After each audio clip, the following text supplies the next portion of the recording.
Do we think we will see an Asus ROG Ally 2 in 2025? It's such a big question because I've got so many thoughts that contradict each other about this. Yes. I guess it starts with what do we want to happen? Because this is all conjecture at this point. What do we want to happen?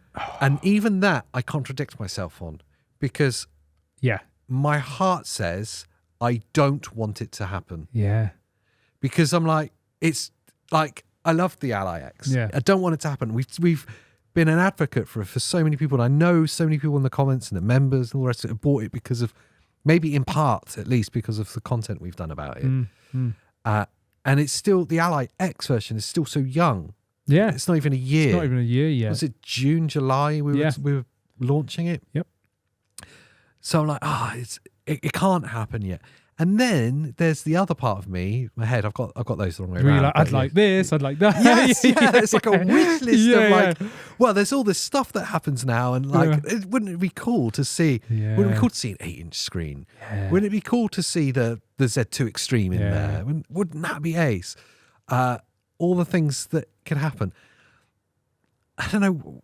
Emotionally, where are you at with it? I'm completely torn because I have my wish list of the Fantasyland, Yeah. which I'd love, which we can go into first, really. But I'm exactly the same boat of I kind of don't want them to do it. No. Like, because I don't think they should. No. I don't think they need to. I think they should wait for next year. Yeah. When there's actual viable reason to. You know? I guess the points are like, is it worthy? Is there hardware out there that makes it worthy? Yeah. Does the marketplace insist that they do? And is it typical of Asus's kind of history to update that quickly? So yeah. hardware wise, to start really. Yeah.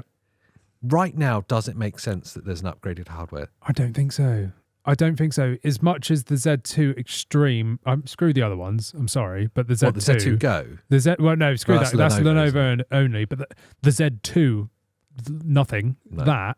No. Just disregard that for a fact. The only one we are looking at is the Z2 Extreme, and right now the only thing that is giving is a bit more efficiency on the battery, so you squeeze more battery life. Yes, you are going to get a performance increase. You are. It's going from RDNA 3 to 3.5. Yeah. But that's an incremental step. It's not generation. That's not like going from RTX 40 series to 50 series. Yeah. That's like going from a 5070 to a 5070 Super. Yes. Good example. You know, there's a jump there, and you might get 20%, maybe tops, performance increase out of that. Probably more to 10 to 15%, maybe. But it's going to be a lot of efficiency on the chip, which is cool, but it's not a generational leap. We've all just spent like 800 quid on this device. Minimum. I bought this myself, so I don't think there's an actual justification to just throw the latest thing in just because it's there. The next year, so 2026 CES, in a year's time from now, I fully expect we'll see the Z3 Extreme. Yeah. And then that's going to be RDNA 4, and that will be that RTX 40 to RTX 50 series jump that we're all waiting for. And the RDNA 4 architecture is going to be a, excuse the pun, game changer. Yeah, it will be a game changer because we'll get a massive efficiency leap in that. APU tech has been going crazy. Yeah. And in this extra year, we'll get major efficiency, so battery lives will last even longer. They won't even need to up the battery life anymore. They could stick 80 watt hours still. Maybe they could even downgrade it, to make the devices lighter or whatever. Yeah. But anyway, let's just hypothetically say they kept with 80 watt hours and had this new Z3 Extreme chip. We might see like 3 times better battery life whilst seeing like a 30+% performance increase potentially. Yeah. Obviously I'm just making all this up. Well, that's but also what's there. When we get to that point, what kind of like AI tools will exist that will enable it to run more efficiency at higher rates? When you think how far we've come in literally like a 3-year period. Yes. Yeah. like with upscaling, with frame generation. Yeah. How much better is that going to be by the time we get to like the Z3 generation? Yes. Well, we know with AMD cards right now, when they go to RDNA 4, Yeah. is when they are using hardware up encoders. Yeah. So like DLSS style. The super resolution. So physical hardware doing Yeah. the upscaling rather than software based, which is RDNA 3 yeah. and 3.5.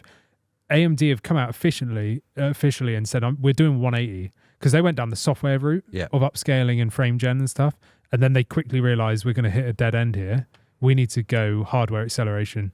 So they did a 180 and come back on themselves to go ground up, but that's only going to be available on RDNA 4. Yeah. So we're already at the stalemate here.